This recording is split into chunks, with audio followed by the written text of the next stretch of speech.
여러분 안녕하십니까. 누리필입니다. 자, 큰 선거를 치르고 나면은 예외 없이 이제 부정선거 의혹이 발생합니다. 이게 지금 공식이 되어 있는데요. 그런데도 불구하고 해결되지 않은 상태로 계속해서 많은 시간이 흘렀습니다. 노무현 때부터 시작됐어요. 이런 유형의 부정선거 의혹은 말이죠. 이게 이제 개표기가 등장하면서부터인데요. 갈수록 이게 조직적이고 뭔가 이렇게 광범위하다라는 게 정황상 그렇게 이제 보일 수가 있습니다. 근데 이대로 이 의혹을 이제 묻어두고 대한민국의 민주주의를 말할 수가 없다. 그리고 이제 이 부정선거를 이 규명하기 위해서 그리고 세상에 정의를 세우기 위해서 열심히 이제 운동하시는 분들도 많은데 자, 이분들에 의해 가지고 이제 그 소위 채정이라 그러죠. 증거로 볼 수 있는 그런 정황이 많이 지금 나타나고 있는데 지금까지 나왔던 정황 중에 가장 완벽한 게 아닌가 싶은데요. 일단 이걸 한번 보고 이야기를 하겠습니다.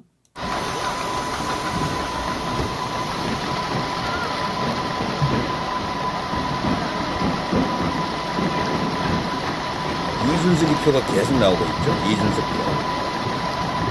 근데 그 앞에는 이재명 표도 잠깐 나왔어요. 그러다가 이준석으로 넘어온 겁니다. 여기가 파주라고 지금 알려져 있습니다. 그렇게 인터넷 공간에 지금 이 동영상이 많이 지금 떠돌고 있고요. 그 오른쪽에 보면 일련 번호라고 있죠. 일련 번호가 버젓이 있습니다. 그러니까 이재명 나오지 않아요. 지금도. 이재명, 이준석만 계속 나오고 있어요. 근데 김문수가 없네. 2번은. 근데 흔히 이걸 보고 말이죠. 어느 한 사람의 요 이제 기표만 계속 이렇게 확인이 되는 과정이라 그러면요.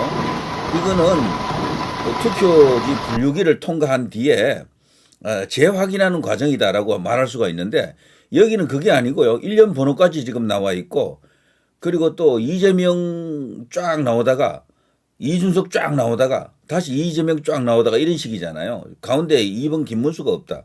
41점 몇 퍼센트 득표한 사람이 한 표도 안 나온다라는 것은 이건 뭐 어린아이가 봐도 말이 안 되겠죠. 여기 이렇게 말이죠. 버젓이 1년 번호가 이렇게 있거든요. 1년 번호 보면 1500 32, 33, 34, 35, 36, 37 이렇게 1년 번호가 이렇게 살아 있습니다. 자, 이런데도 아니다라고 한다 그러면 할 말이 없는데 말이죠. 자, 이런 이슈에 대해서 이제 부방대라든가 황교안, 민경욱 이런 분들은 할 만큼 했습니다.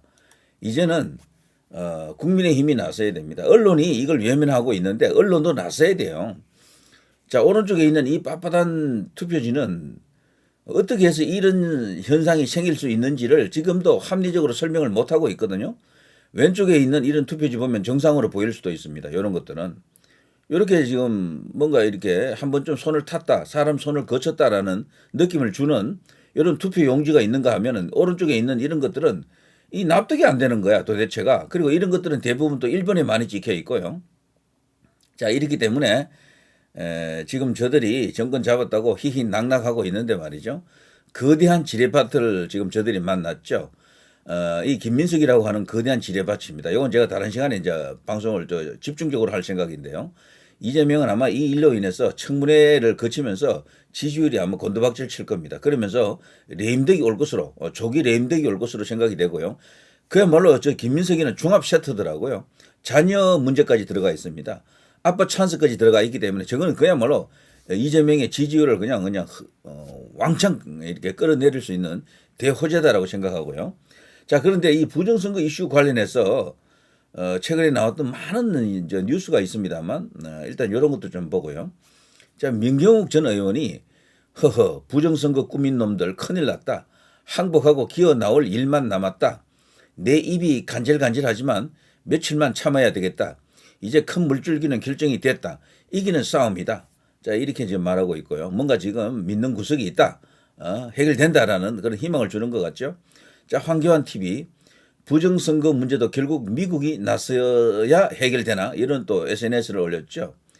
미국의 한반도 전문가 고든 창은 6월 11일 자신의 SNS X 계정을 통해 6.3 한국 대선도 지난 3번의 선거와 마찬가지로 광범위한 부정으로 얼룩졌다. 미국은 이러한 사실을 폭로할 것이다. 또한 타라 오 박사도 이재명 후보에게만 기표된 빳빳한 투표지들이 1분 이상 전자개표기를 통과하는 것을 목격했다. 좀 전에 제가 보여드린 그런 것들이죠. 같은 방식으로 이준석에게 기표된 투표지들도 1분간 연거푸 기기를 통과했다. 이는 통계적으로 불가능하다는 코멘트를 덧붙였다. 미국인들의 눈에 비친 명백한 부정선거의 증거들이 어찌하여 국내 주요 언론사 기자들 눈에만 보이지 않는가? 마찬가지로 국민의힘 정치인들에게도 국회의원들에게도 적용될 수 있는 이야기겠죠. 자, 미국에서 한국 대통령 선거가 사기임이 만천하에 공개되고 전 세계로 타전되면 그때는 워싱턴 특파원들이 이 기사를 국내로 송고할까요? 그때도 부정선거 보도가 뭉개지고 묻혀지면 우리 언론은 김정은의 조선중앙통신이나 뭐 다를 게 있겠습니까? 사실 이걸 이제 조금 우려하는 목소리가 진작에 있긴 했었죠. 미국에서 이제 폭로를 한다, 터뜨린다. 우리 국내 언론이 그냥 입국 닫고 있으면 어떻게 됩니까? 자, 민주주의니 정의 실천이 뭐니 했던 운동권도 미국발로 한국 선거 부정이 폭로되는 순간 폭로는 이제 기정사실인 것 같습니다. 우리가 그렇게 많이 말했던 큰 거 온다 바로 이건데요. 자, 사기꾼 운동권 집단으로 전락하게 될 것임을 감히 말씀드립니다. 자, 미국에서 이제 준비한 큰 것을 터뜨리면은 그걸 받아서 국내에서 이제 이걸 이슈화해가지고 문제 해결을 해야 되죠.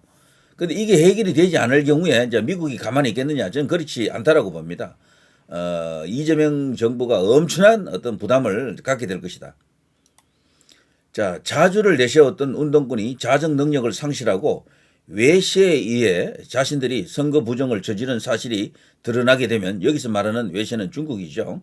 결국 자폭으로 마무리되는 역사를 그들은 쓰고 있는 것입니다. 뭐 중국 더하기 북한이다 뭐 이렇게 말하는 사람들도 있습니다. 자, 미국에서 곧 발표될 한국의 부정선거 실태 폭로에 귀추가 주목됩니다. 자, 민경욱 전 의원, 황교안 전 국무총리 이 두 분이 다 같은 이야기를 하잖아요. 이제 곧 발표가 되는 것 같습니다. 큰 거 온다 바로 그겁니다. 자, 큰 거가 왔을 때 정말로 대한민국이 어떤 반응을 하는가? 그때도 조중동이라든가 주요 언론들, 뭐 좌파 언론은 뭐 볼 것도 없습니다. 이들은 뭐 그냥 이것을 보도도 안 하고 그냥 이것을 유언비어로 아마 취급할 겁니다. 음모론으로 몰아가겠죠. 조중동 같은 데서도 지금도 이 부정선거에 대해서는요, 음모론으로 봅니다. 그런데 미국에서도 공식적으로 발표를 했을 때 그때도 그렇게 음모론 취급을 할 수 있겠나? 이제 이건데요. 저기 지난 3월경에 이제 이런 뉴스가 있었죠. 윤 대통령을 탄핵할 경우에 미국이 경제안보 지원이 중단될 수도 있다. 트럼프 1기 인사의 경고. 이 모스탄 이분은요, 거물입니다. 최근에 조선일보 기사를 보니까요, 모스탄까지도 이 사람을 음모론자 취급하더라고, 조선일보가. 중앙동아는 더 하고요. 그런데 이분은 음모론자가 아니에요. 이제 조만간 대한민국에 주미 대사로 올 수도 있는 인물이다. 그런 때도 조선일보, 중앙일보, 동아일보 이런 데서 이 사람을 음모론자 취급할 것인가?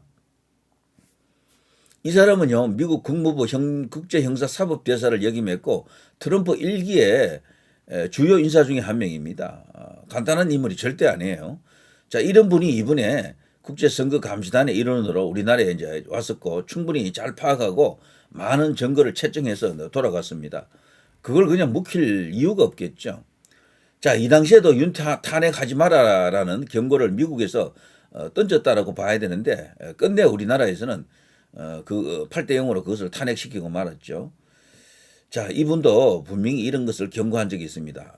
그래서 지금 이 상황이 지속되는 것이죠. 그래서 이것을 이제 바로잡기 위해서는 부정선거 이슈를 통해서 뭔가를 이제 만들어내야 됩니다. 자, 그런데요, 이런 뉴스가 또 있었죠. 경찰 부정선거 주장 황교안 수사 착수, 대선 선관위 고발 39건이 있었죠. 자, 이렇게 이제 황교안을 직접적으로 압박해 들어갑니다. 서울경찰청에서 공공범죄수사대에 이것을 배당해 가지고요, 황교안 전 총리를 오라가라 이제 할 것 같습니다. 자, 지금 본 것처럼 말이죠. 너무도 이 정황이라든가 그걸 증거로 연결할 수 있다 그러면요, 어떻게 보면 빼박이다, 스모킹 건이다라고 볼 수 있는 그런 증거들이 많이 나오고 있습니다. 지금 제가 보여드린 아까 저 동영상만 해도요, 너무도 말이 안 되잖아요. 지금까지는 저런 영상이 나오게 되면은, 구체적으로 그거는 이제 투표지 분류기를 통과한 뒤에 한 사람당 표가 이렇게 많이 이렇게 모여 있는 것을 이제 검토하는 과정이었다. 검증하는 과정이다. 그런 식으로 둘러댔는데, 이거는 빼박인데, 아무리 봐도 이거는요. 이거는 두 사람이 지금 다 나오잖아요. 이재명 나오다가 이준석 가는데, 근데 이렇게 많은 표가 움직이는데도 김문수는 한 표도 안 나온다. 이거는 말이 안 되는 거죠. 그리고 이거는 1년 번호도 이렇게 살아있고 말이죠. 이거는 명백하다라고 생각이 듭니다. 너무도 완벽한 증거가 아니다. 자, 이쯤 되면요, 국민의힘에서 나서야 됩니다. 국민의힘에서. 가만히 있을 이유가 없어요. 그리고 언론도 이걸 갖고 해명을 요구를 해야 됩니다. 중앙선관위에다가. 이게 조작 영상이 아니라면은 당연히 그렇게 하는 것이 이게 정상적 절차 아닙니까? 그런데도 입국 닫고 가만히 있는다? 이거는 너무도 수상한 일이고 이상한 일이다 라고 볼 수밖에 없습니다. 지금 채증한 자료들 중에는요, 이것보다도 더 명백한 것도 있는 것으로 제가 알고 있는데, 자, 이거는 뭐 추격전입니다. 그냥.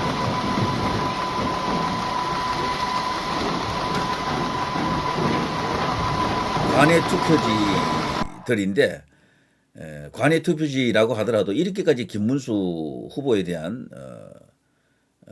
득표가 없습니까? 누가 이걸 납득할 수 있겠습니까? 자, 누리 PD 김준희였습니다.